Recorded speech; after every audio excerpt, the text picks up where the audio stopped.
Kat. And I'm Guy. And this is your home for everything Alberta independence, broadcasting live 6 days a week, usually at 5 p.m. I think this is our last noon show for a little while where we kind of retool everything. And it's our 100th episode. I hadn't even noticed, so we didn't do anything to celebrate, but thank you for sticking with us for 100 episodes now. Yeah, and it's good to see some of the familiar faces here. I see Michael Drader and a few others. So. But before we start, thank you so much for joining us today. If you haven't yet, please do subscribe. Again, it's been 100 episodes if you haven't subscribed. We also try to read all your comments live. However, if we don't get to most of them and you feel so inclined and really, really want us to read your comment, you can always send us a super chat, and we have memberships. Okay, well, let's get into some comments. Hello. Yes, Michael Drader says, who wants a membership to support our honorary Albexican couple? 100 likes will get you a chance at 5, so give this live stream a thumbs up. And yes, if we get to 100 likes per stream, Michael Drader has agreed and been so generous to say he will pitch in 5 memberships for whoever, and those are spread out at random. And especially now, let's get to 100 likes because we're at 100... Nothing. Because this is our 100th episode. Michael Drader says 2 waiting and 2 likes, batting 100% so far. Thank you. I think so I much. was one of those likes. I think I was the other one. Michael Drader says, what's everyone doing? I'm leveling lumber in Leduc. Oh, wow. Be safe, please. And Silverfeet says, hi, hello. Don Adelaide says, I hope you're having a good day, Michael. Hi, NNG and everyone else. And Don says he was a 3rd like. So thank you so much to everybody. And that's it. Yeah, let's get into breaking news if we can. And I actually put one of the clips from yesterday. I just thought it was so crucially important. And I really thought Pierre Poilievre hit the emotional sentiment when he was talking to Carney. So much so, Carney answered the first time and walked out of the room the second time. Extra, extra, read all about it. Extra, extra, read all about it. And yes, as you mentioned from Northern Perspective, as you continue to play with your headphones, as you mentioned from Northern Perspective, says, quote, imagine having a prime minister that laughs at a woman who lost her job and became homeless only to then refuse to answer after getting called out and making a joke of it. And yeah. And I mean, the Conservatives can't do much at this point, but it is good to see things like this. I think this really tugs on the emotional heartstrings of national Canadians, whether liberal or conservative. And I think it really helps out Alberta independence in the end, especially considering the Conservatives have to wait 3 years for another shot at this thing. Canada will be in rubble by that time. My question for the Prime Minister is about the human cost of Canada being the only G20 country in the recession.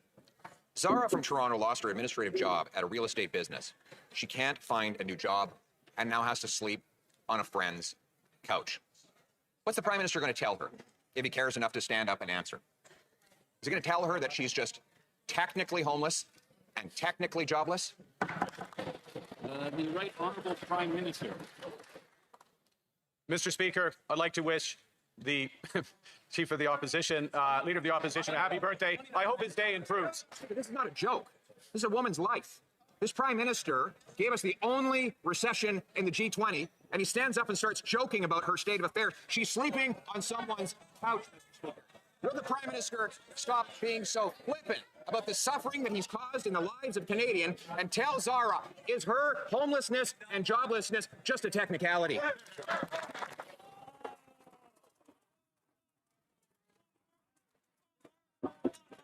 And instead of answering the question, Mark Carney left the room, which is absolutely stunning. I mean, that's just a slap in the face there. But again, it's not, I mean, are we really all surprised? And hopefully for some of the Liberals, it might change some of their minds. But I think it's too late now. This isn't one person on a couch. This is tens of thousands, if not hundreds of thousands of Canadians. And there's another group of hundreds of thousands of Canadians literally leaving the country, not wanting to see the destruction of the country they grew up in. True.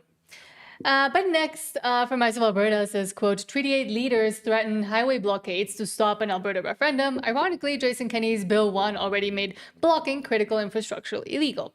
Albertans have the right to vote. Democracy cannot be held hostage by highway threats. Yeah, and we know this is the minority of the First Nations tribes. This is the elites, the ones that are working hand to hand out from the federal government here. And we're going to go more into this later. I think this is actually a huge story. The fact that they're going to block infrastructure and things like that. that, what are we going to do after we have the non-binding referendum? We're going to need a binding referendum. And if they're going to tell us 2 to 3 years for that second one, we might want to think about national strikes, especially when it comes to oil and gas. But again, through the Freedom Convoy, and we have continued to talk about how this almost feels like a continuation of the Freedom Convoy in a lot of senses, especially because of the support and the energy that was within Alberta itself, but also a lot of the people still being involved. But the Freedom Convoy proved that you can't protest and block highways, but you always have to leave a lane open. It showed everybody, the whole world, how to actually do this properly. And I don't know, and I don't think they will follow the same guidelines. Well, I'm not going to say, I say we just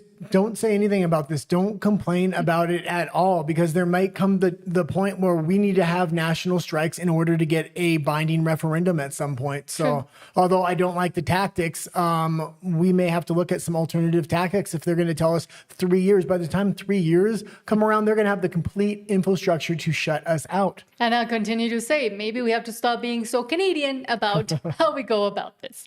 As who was it, Mike and also Culture Casino both kind of shared that same sentiment on the last 2 interviews we did with them. So maybe start thinking about other things and other ways to go about it. But now we'll go back into your comments and then into Alberta Stay Free. Yeah. Saltius Maximus, hello, says good afternoon and thank you so much for sharing the stream on X. It really does help spread it out as well and bring more people in. And now we go to Alberta Stay Free. Oh, okay. Just one comment. 2. Oh, 2. But from Saltius. Oh, yeah. Free home Alberta, where the roots run deep and the money trees grow. And you've been following Corey Morgan quite closely lately because of the campaign he's been doing with the billboards. But Chris Scott says, quote, Jason Kenney, a skilled campaigner, understands fear and emotion while honoring veterans. He strategically evoked their sacrifice. True respect lies in protecting the freedoms they fought for, even on new fronts like a referendum. Yeah, and if you're not following Corey Morgan, he's an absolute amazing figure to follow in Alberta independence. I think almost everybody knows who he is. That being said, he is starting the billboard campaign as well as the lawn sign campaign, and I believe that's at CoreyMorgan.com. And also Chris Scott, who is posting this as well. Go follow him. See, that's where, when I watched the debate with Jason Kenney, and whatever people might think of Jason these days, a few things he isn't. He's not stupid. He's not inexperienced. He's a very skilled campaigner, and he knows how to move the needle. He spent decades in this sort of thing. And he went straight for fear, and he went straight for emotion. He went straight to the question, right on multiple times. He talked about Memorial and Drive in Calgary, where we celebrate veterans. He literally gave the same old statement about so many people fought and died for Canada, we can't move away from that.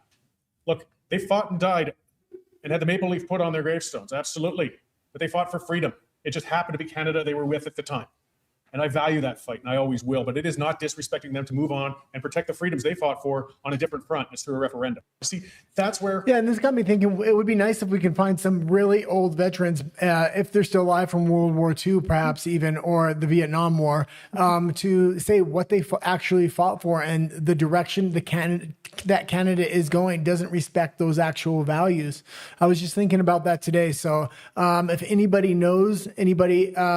it works best if it's an older person, not somebody from the more recent wars. And I know, for example, Mike from Freedom Honey does have a veterans group. Maybe we could reach out to them. Or there's other veterans groups also for independence. But yeah, it would make a very big impact, especially because people like Jason Kenney, people that harken back to the times of, oh, but my forefathers didn't fight for with Canada for us to just leave and for us to just give up the fight on staying with Canada. Well, let's hear it from the actual veterans that were in those fights. Because also the current military, from what Mike from Freedom Honey was saying, does not follow those same values that a lot of people still think they have. We're going to need to get some veterans on camera stating their opinion on the direction Canada is going right now, and if they support Alberta independence, because you know that campaign is going to be coming from the Federalists. Yeah, I mean, it's already a big talking point they continue to try to use. It's one of their biggest talking points, and that's why they're going to want to get veterans on camera at that point, and they'll probably get current active military members as well, because they have access to that where we don't, because if any current member of the military speaks up on camera, there's going to be repercussions for them. And again, they might be more ideologically aligned with that side. Yeah. With this side that also wants to continue to disrespect veterans and offer them aid. But the rabbit hole says, quote, far right is often just a propaganda term for a normal person. And she Oh, asked, sorry. Can you read it slower? I'm having trouble understanding you a little sorry, bit. far right is, can you also not see? Far right is often just a propaganda term for a normal person. She asks, why are you so far right politically? And he says, I'm just a normal person from 1995. Yeah, and I posted this on our X, and I think I said, I'm glad my wife doesn't talk like that. That's why we have a good marriage. You want to tell the story? Well, I actually red-pilled you. Yeah, you're more red-pilled than I am, I would And say. that too. Yeah, we're both very right-wing, I would say, though, at this point. But I got you to be engaged politically because Yeah, I was non-politically engaged, and then you came along, and I didn't believe half the things you were saying. Then I started looking into it. Yeah. And one thing led to another, and now you see me fighting for independence and freedom. Yeah, because I would tell you this is happening either on campus or with younger people, or these crazy leftist Antifa types are doing XYZ, or they're mutilating children and giving them hormones. And you were like, that's not true. That's only happening in a few small pockets. And then as you started to discover the reality of the place you lived in, you kind of started turning quite quickly, actually, Yeah. and seeing the truth. And I think that's the same story for a lot of men in particular. Women are harder to turn and in some ways easier in other respects. But with men, it's just that they've become so politically disengaged, and they think there's no way of changing things. What's the point? And they become nihilists regarding change or political change that even they could help enforce. And the irony of it all is that we need more people to be politically engaged to actually make a change. In this case, specifically with Alberta independence. But because they've become so disenfranchised, it's hard to get them to reactivate them. And I saw it again. Straight up with you. I am glad I'm your example in that. Yes. Chris Scott, someone that is politically engaged, Chris Scott says, quote, Canada's governance was not negotiated by its people. This is a chance to finally define the terms of our governance and assert our inherent rights. We have the power to set boundaries for those who wish to govern us, as it should be in a democracy, so-called democracy. Never in the history of Canada have the people negotiated the terms of their own governance. In 1867, we had a law passed by British Parliament imposed on the Dominion of Canada that told us how we were going to govern, how we would be governed. You're going to govern yourselves like this, self-govern, but we're going to have like a king's representative, a queen's representative that ultimately has the final say on everything. We never got to decide these things. And this is the opportunity that is more exciting to me than a pipeline or, getting rid of a tanker ban or any of these things. It's the opportunity to finally, as sovereign human beings with rights not given to us by government, but inherited through birth by God, to tell those that wish to govern the conditions that they're going to govern us. You want to be our government? Okay, this is the guidelines. These are your guardrails. These are your boundaries. And these are our rights that you will acknowledge and affirm at every turn. Otherwise, you're not going to govern us. And we have that right. We have that right as human beings, right? This is a well-respected thing in the international community. Our people is a people's right to self-determine. So for the forever Canadian people, I would say, here is your opportunity. How about you become part of the conversation about actually writing a constitution for the people? People have been fighting for freedom for eons, since the dawn of time. And there's other countries, other nations, other regions on the planet where in order to get to the point where the people reflect their will through a referendum or something like that, they've had to fight wars. They've had to endure hundreds of years of hardship and torment. The sacrifices that people have made and the cost that was incurred to gain the opportunity that we're about to have given to us on a silver platter. Maybe not quite so much this October, but certainly the next one. You can't even put a price on that.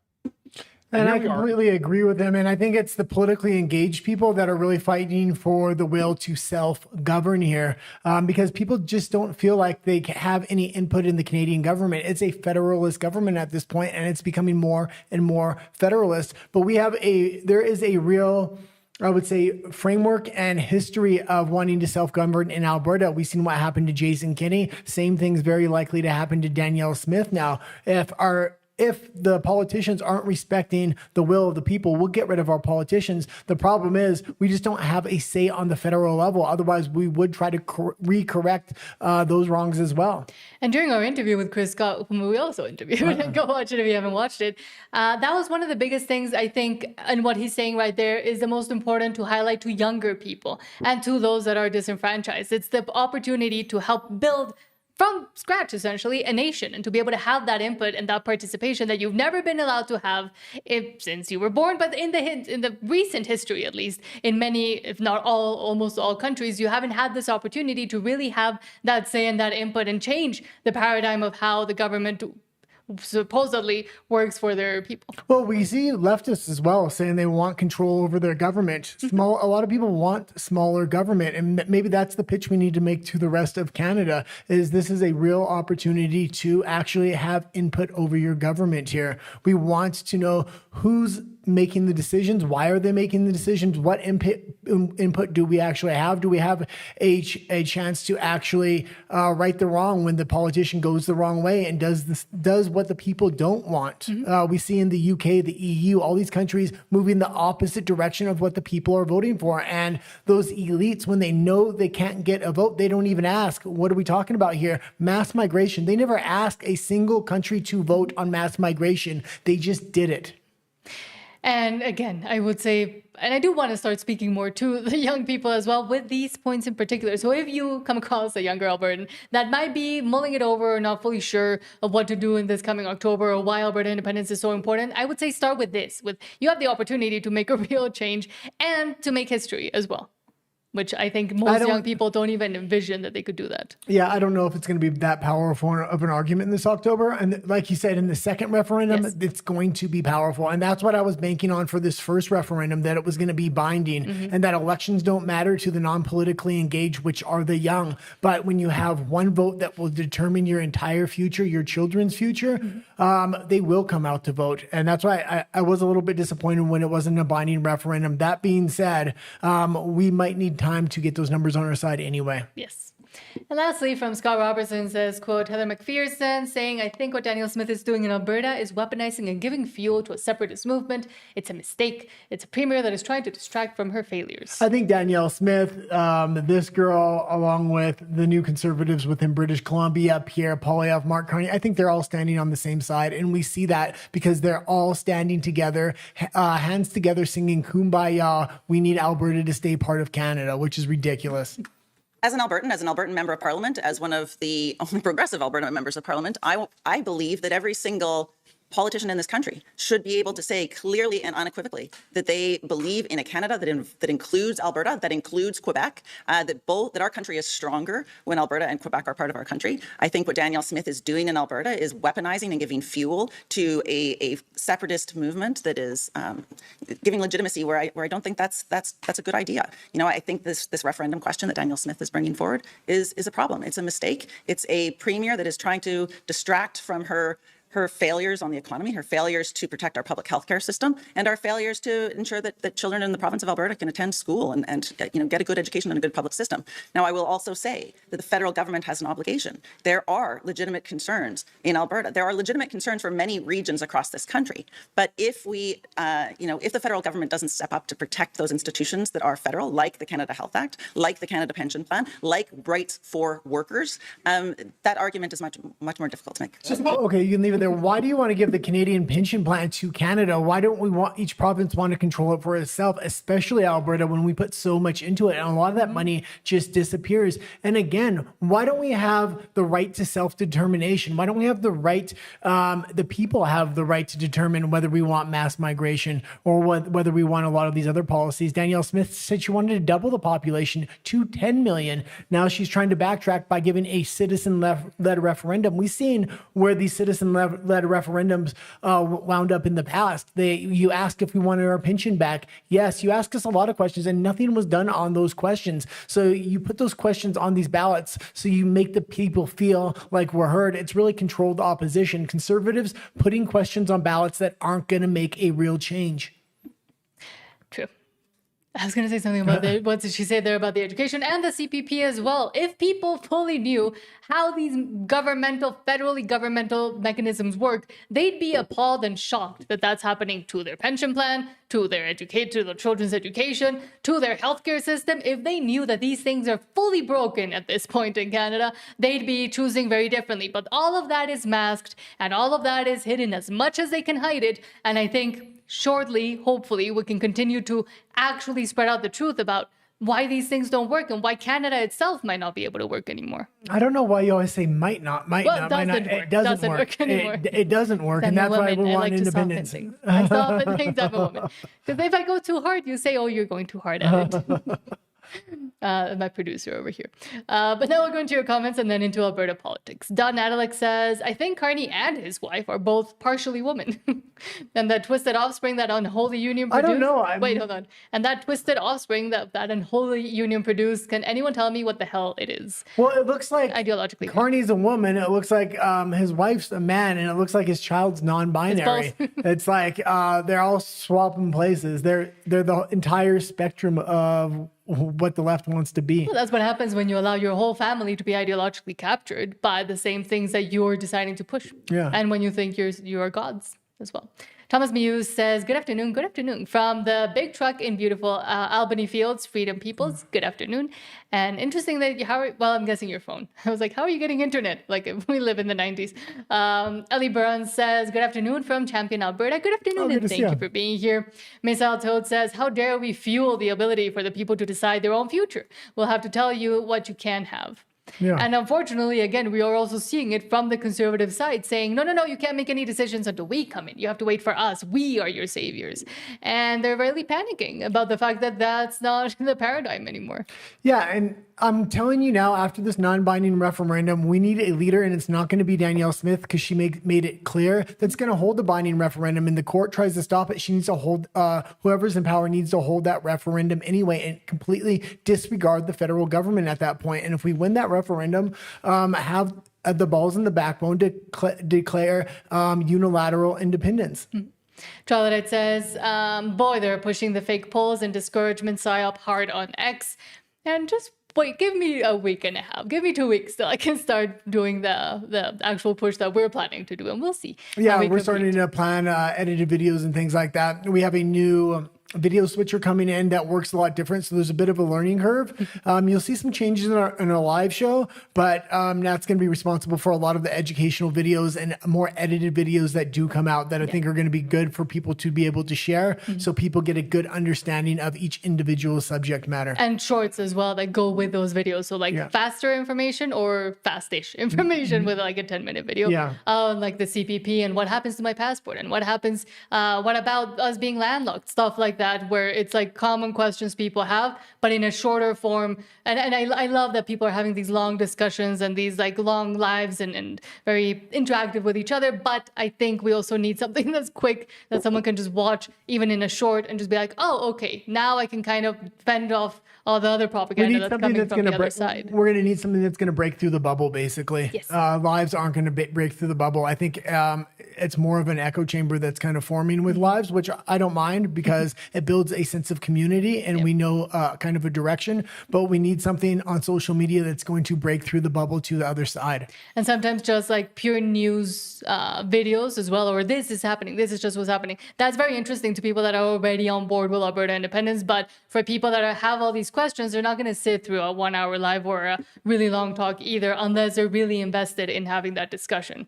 Okay, Thomas Muse says, Alberta Fields. Sorry, yeah, I said Albany, and I thought maybe, I don't know. Saltius Maximus says, it's getting hard to keep up with everything and have a work-life balance. There are so many good independent influencers to follow. To follow it is like watching the TV jumping from one live stream to another. Well, and again, we're trying to condense our live stream to the evenings, at least for now, but actually make it worth your time to watch as well. Yeah, so all the information we have in the 2 live streams will combine into kind of one with different section markers that make it a little bit more humorous, a little bit more emotional for different sections in different ways. Okay, I don't know his full plans as a producer, but we'll see. But now, speaking of, let's go into Alberta politics. He doesn't discuss federal politics. He only concerns himself with Alberta's independence. Starting with Sheila Gunn Reid saying, quote, and again, Treaty 8 chiefs are threatening to obstruct critical infrastructure in Alberta if all of us, including their own band members, are allowed to have a say in our future, I guess. And this is the point. Their own band members don't even want to do this. So they're going to have to work hand in hand with the federal government. And then they're going to give payoffs for these people to shut down these rail lines, these roads, and other things. And the federal government's probably not going to do much at that point. And sorry if this is a little bit hard to hear. I noticed the sound quality wasn't the best on this clip. In the letter, you're demanding that the Alberta government stop going down this path. I'm wondering what the or else is. What happens if they don't? I know that you mentioned legal avenues. Is that it? Are there other plans? And when it comes to those legal avenues, specifically, what are you talking about there? Well, there's many tactics that we can use. There's many areas that we can intervene. Industries in our territories. The resources belong to our nations. How does Alberta expect to move forward as they say sovereign when all of the resources and lands belong to the treaty people? The treaties extend beyond Alberta's borders, and for that reason, it's a real issue because it inhibits our rights. So when we say that we'll take a look at all avenues, that means stopping industry. That means maybe going out on the highways. That maybe means doing what we need to do to be heard in this on this issue of separation. I'm curious too if you can provide maybe a bit more of a concrete example of what the or else is. I mean, you talked about how industry operates on your treaty land. You said we might hit the highways. What does that protest look like if the province of Alberta moves forward with this referendum in October? Are we talking about blockades? Are we talking about marching in the streets? What does that movement look like for you? What I can say is we're organizing and strategizing right now. It may include civil disobedience, but that is the last resort. We would expect that our partners, the federal and provincial governments, would come to the table and understand our concerns when it comes to separation. When we talk about or else is that everything's on the table. At what point do we institute those or else's? This is a non-binding referendum. And a whole as judge already made and heard them and made the decision to not have a binding referendum. But sorry, continue. You were saying that. I can't remember. But again, they have been heard already. I mean, fine if they want to do their little protests and stuff, but don't pretend like everything hasn't been literally moved completely and everything's been shifted completely already for them thanks to that judge and those decisions. Well, this is a non-binding referendum and they're willing to take illegal action at this point. What I'm suggesting after this non-binding referendum, we want a binding referendum's timeline to be shortened. I'm not saying we're going to take illegal action. I'm talking about national strikes and things that are of legal means. What he's talking about, Jason Kenney already made illegal with different legislation that he passed when he was in office. So this is going to be absolutely ridiculous, the extent they're going to go through. It's going to be very interesting if they do try to do a roadblock and there's people from other tribes that come face to face and say, no, we want independence. True. Because again, the tribe members themselves, 46% also wanted to vote for Alberta independence, but they also want independence from the system that is keeping them further down than others and that is restricting their lives even more just to benefit a few at the top with the elites that are in cahoots with the federal government. And lastly, from the National Post says, quote, fewer than half of Albertans say they would stay in a newly independent province, according to a poll. Yeah, when I say to that, good riddance of the Liberals and the NDP, because they're going to clear out, and a lot of national conservatives are going to be flocking to Alberta. The economy is going to be good at that point. Also, they have a whole giant country to go and pick from. They can go to BC and have their property rights taken away. Well, and if they're doing that kind of polling, where is that coming from? Obviously, Calgary and Edmonton. So even if we're keeping half of the cities, I think that's pretty good because there's going to be a lot of people wanting to move to Alberta at that point. True. And worthwhile people, let's just call them. And then there was this meme. Oh, yes. I wasn't sure if it was in this section. Rest of Alberta says, funny, I saw a different poll. But it says, new poll shows NDP and other left-wing voters will pack their bags if Alberta votes for independence. Please do.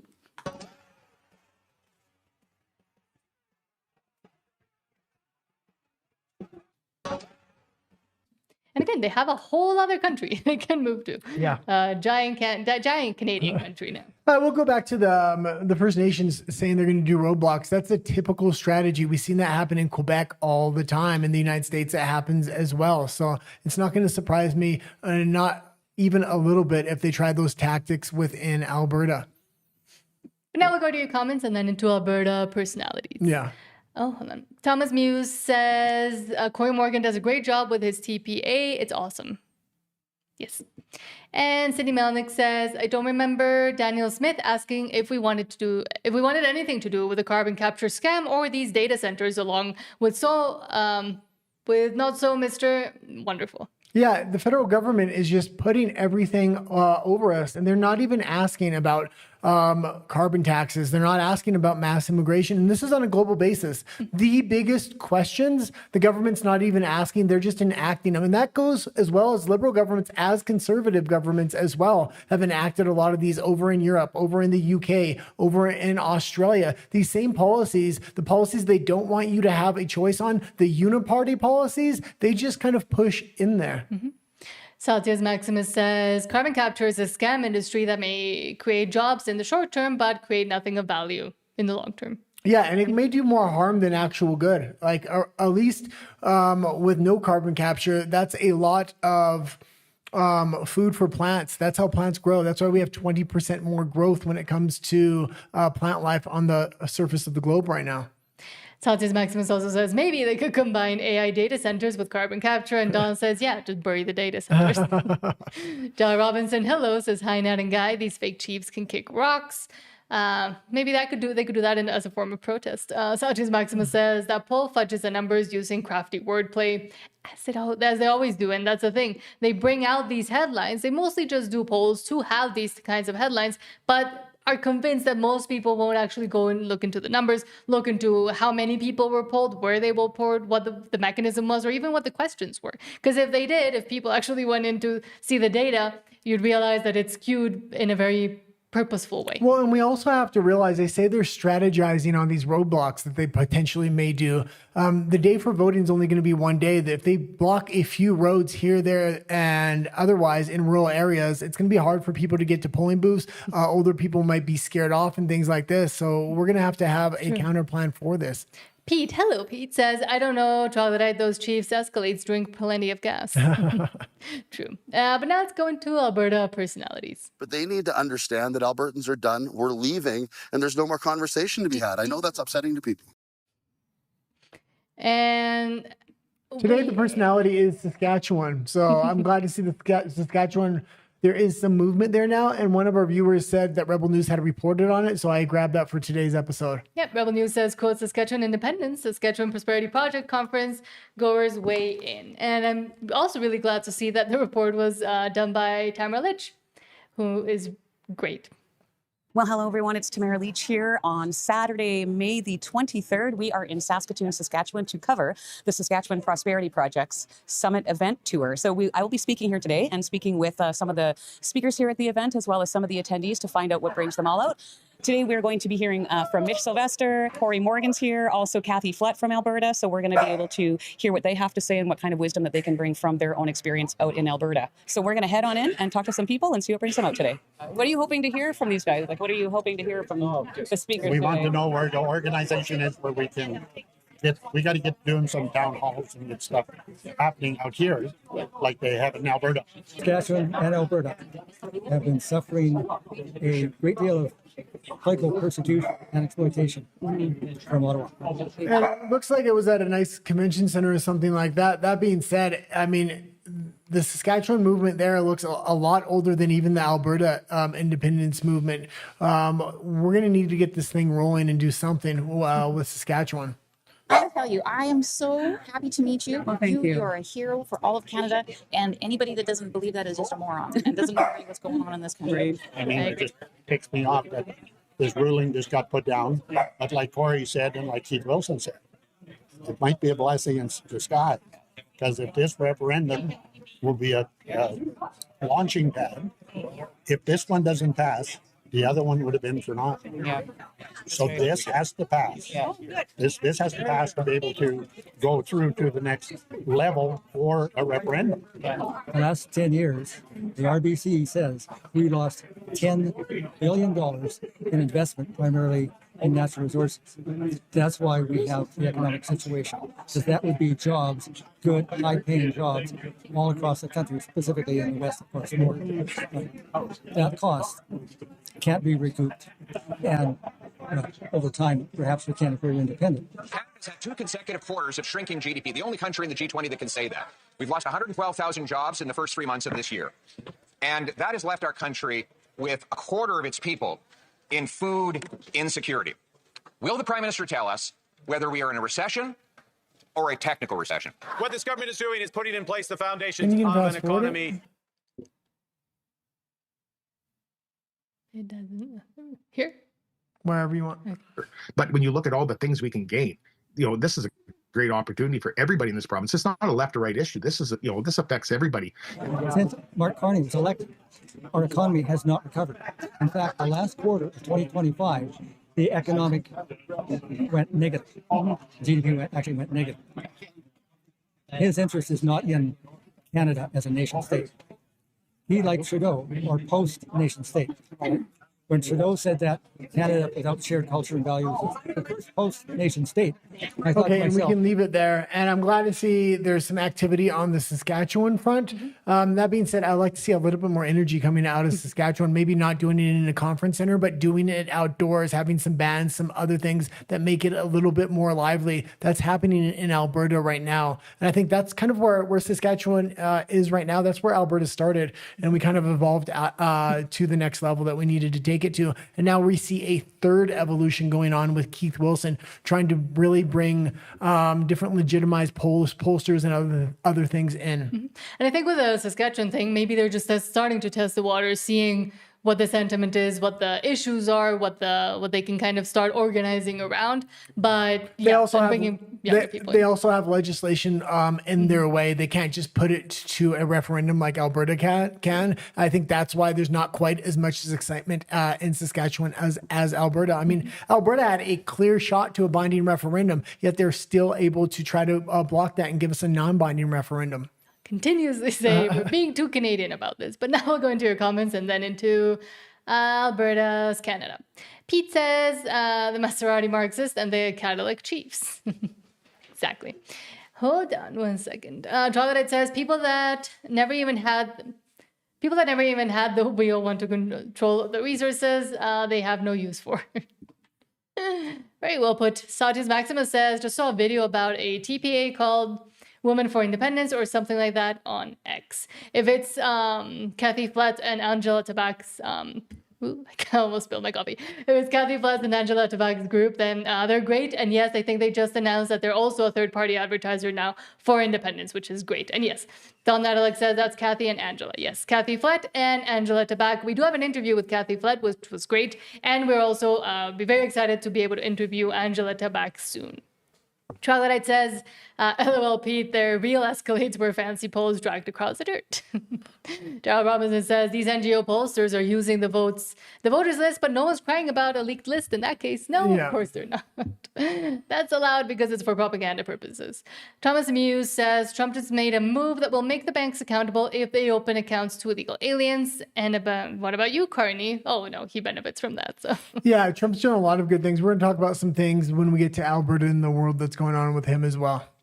And Roland Halleck says, turn out coal mines back into operation and cheaper electricity. Yeah, exactly. But now as I was saying, let's go into Alberta's Canada, and we call it that way because Alberta is the only thing that's still holding up Canada, and Saskatchewan also a little bit. I'm angry. I've had enough of these people.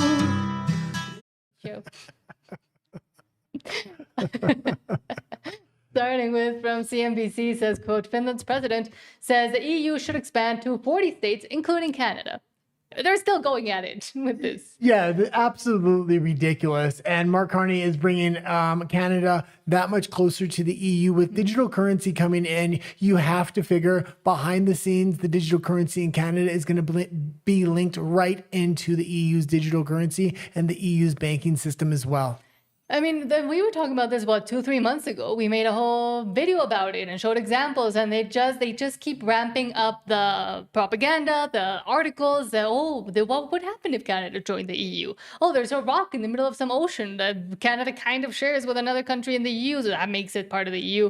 And what would that actually mean? And I like your theory as to why they're trying to connect Canada with the EU so much, specifically with regards to Canada's natural resources, but also the move towards the federalization or nationalization of those natural resources before joining the EU for a very specific purpose. Well, I've been talking well over 5 years that Russia was the bailout plan for the EU, and they want to escalate that war. The problem is it's not going so well for them, number one, and the U.S. is kind of backed out of that, and they don't have the military capacity to actually win that war and to get those $74 trillion. So I think plan B is Canada for the EU. And we're going to kind of see what happens over the next couple of years here.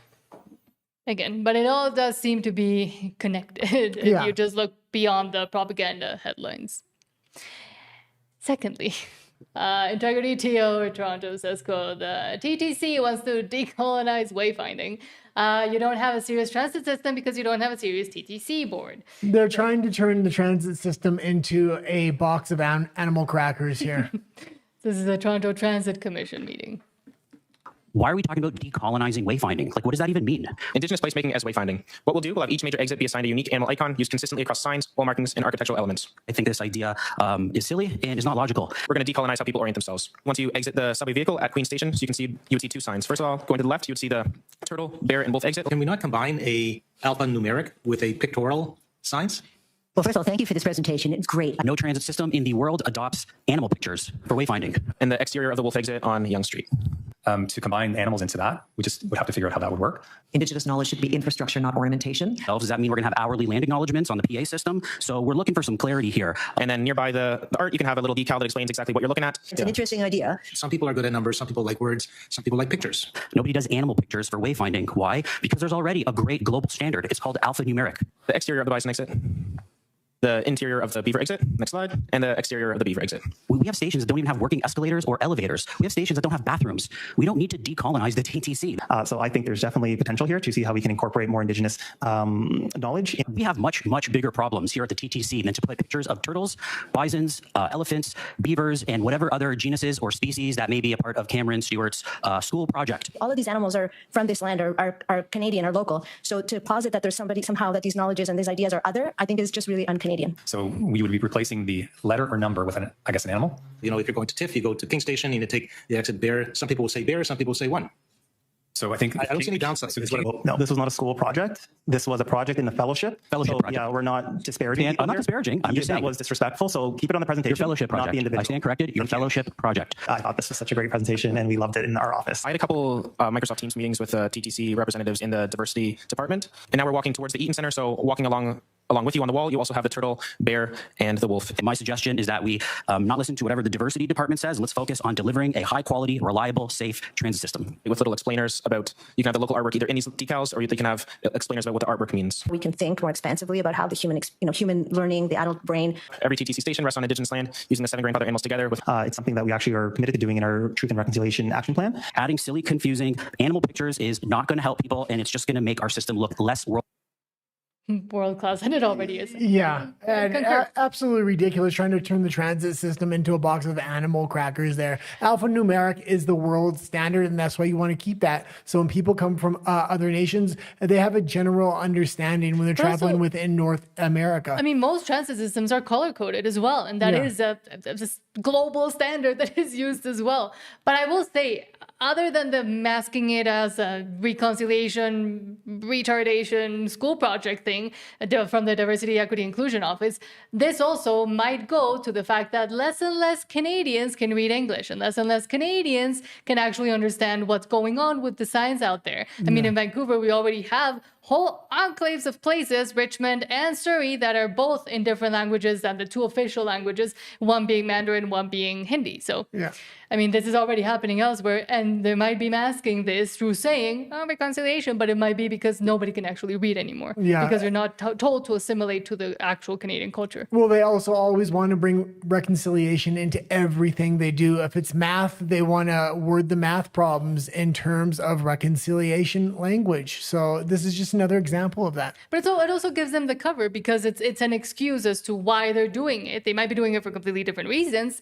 Let's look at Alberta and what's happening with the referendum, but they can couch it and coach and the excuse is always going to be reconciliation and First Nations. But Marzalaya says, quote, major breaking, Trump just signed an executive order that will functionally wall off the Canadian export economy from the United States. Every Canadian company shipping to the U.S. must now post a much higher per shipment bonds, BCTPAT validated by U.S. Customs, disclose beneficial ownership and domestic assets, provide foreign tax IDs and detailed supply chain data, lose access to informal entry for low-value shipments entirely, and the reason Foreign importers can't be trusted to comply with U.S. law. The trigger, Canada's documented failure to enforce its own forced labor ban. 80% of our exports go south. The Prime Minister yesterday said that we expected this, and Canadians who export to the U.S. sure as hell did not. Yeah, the USMCA things will still be exempt from this, but everything else is going to have to meet an extremely high standard where the cost is the time delay is just going to be absolutely too much. And they're no longer going to order from Canadian manufacturers at this point. Mm-hmm. And again, it should be slightly worrying that part of the reason that they're giving is because that Canada isn't enforcing their forced labor ban. Yeah. Again, those connections with China that Carney was so proud of making. Well, and we got the cars coming in now from China, so. That too. Watch out for explosions in the highways now. We know because there's so many of them here in Mexico. Troglodyte says, ban remittance payments to India. Yes. Celsius Maximus says, reconciliation is just a grift. Also true. And Troglodyte says, virtue signaling morons. They can keep their bears and their beavers and their turtles and whatever else they said. And that lady is saying, these are all Canadian animals. So saying that this is a bad idea is un-Canadian. Well, it's the fellowship. Yeah, it's not a school project. It was his fellowship project. Very different. They think they're one living university, one school. They think they're living Lord of the Rings. They're working for the transit system there. Yes. But okay, now let's go into Alberta and the we had world. no comments? No, that was it. Oh. I think people are outside and listening to us, but we know you're here. Don't worry. Let's go to Alberta and the world.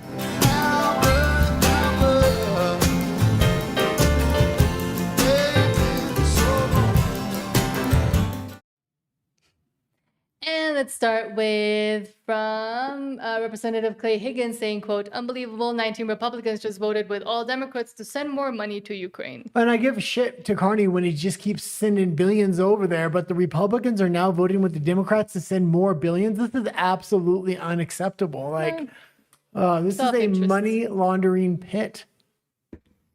Man, all these Republicans voting to send more money to Ukraine. Unbelievable. All the Democrats, and from what I counted, 19 Republicans voted. Unreal. Keep you posted. Oh.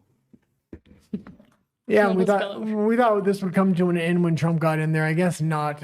It's a little bit of a disappointment that money just keeps going over there. They're trying to wait Trump out, and they're hoping for Gavin Newsom to get in there so they can really pump funding in there and make this a World War III. And this is a reset for the EU economy, and they can excuse it away through a war if there's a financial collapse, and then bring the digital currency in.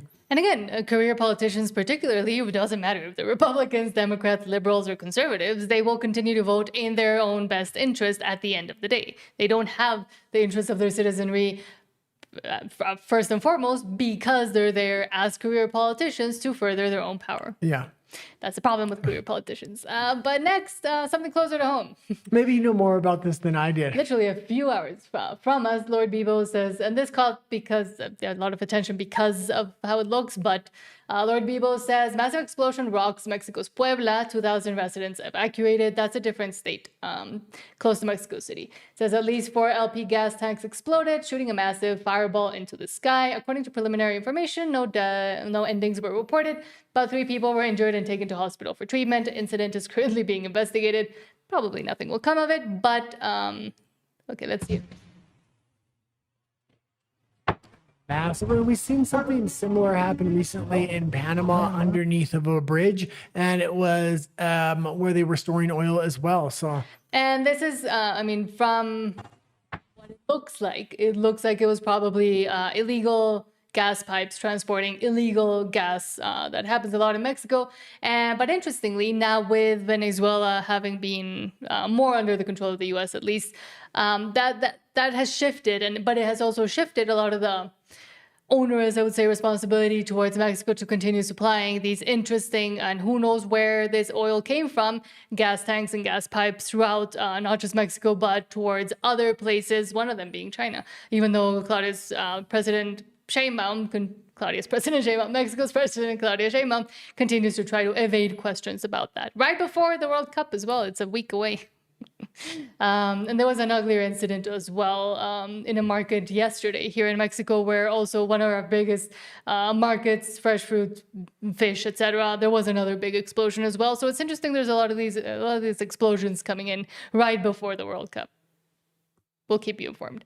Lastly, and Wokeness says, thanks to late mail-in ballots, Rahman is now on track to defeat Spencer Pratt. What a surprise. This was her on election night. Yeah, and mail-in ballots, this is absolutely corrupt. They're saying it could take up to a month to count the election totals within California because of mail-in balloting. This is obviously corrupt. They did not want Spencer Pratt in there.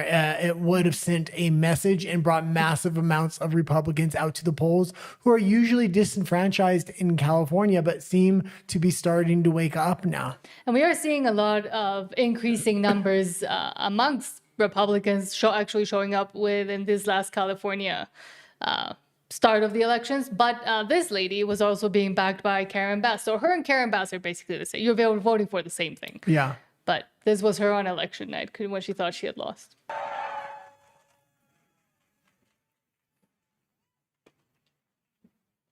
Los Angeles is the most magical city in the entire world. Win or lose. I am so proud to be an Angelino, and I'm so grateful to call this extraordinary city my home. And it's just a shame. They're trying to put two candidates that have all the exact same policies up. So no matter who wins, it's the same thing. They don't want a Spencer Pratt or somebody else up there that actually provides an alternative to the citizenry. But I think Spencer Pratt has also given kind of a masterclass as to how to do a modern day campaign that will get more and more people engaged and involved. Because again, his campaign went viral, not just in California or Los Angeles, but not just the US, but all over the world, because he used X so much and because he was using such humor, but also such prescient matters that it kind of touched everybody, and it got reshared just on the basis that it was a good video or a good campaign ad or whatever. Because it's the same issues that they're facing in California that people are facing globally. So people were sharing his campaign ads because they were relevant, whether it was Canada, the EU, or other places. And I think Cory Morgan is taking a lot of what Spencer Pratt did, and he's trying to implement it within Alberta independence, which is good. Yes. But now we'll go to the last few comments and then to RUMBLE. Yeah. Saltius Maximus says, at this point, U.S. Homeland Security should just take over Canadian ports. The reason they can't have a slowdown at the ports corresponding to life expectancy of immigrants in the sea cans coming in.